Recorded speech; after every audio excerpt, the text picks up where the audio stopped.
السلام علیکم ورحمۃ اللہ وبرکاتہ۔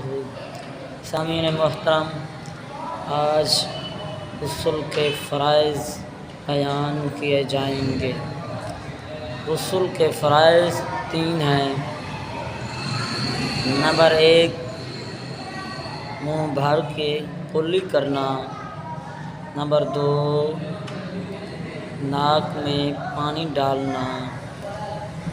نمبر 3، سارے بدن کو اس طرح گیلا کرنا کہ پورے بدن میں سے ایک بال کے برابر بھی کسی جگہ خشک نہ رہے، تاکہ آپ کا غسل مکمل اور کمپلیٹ ہو جائے۔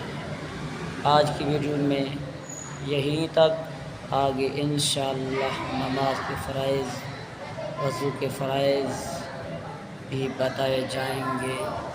شکریہ۔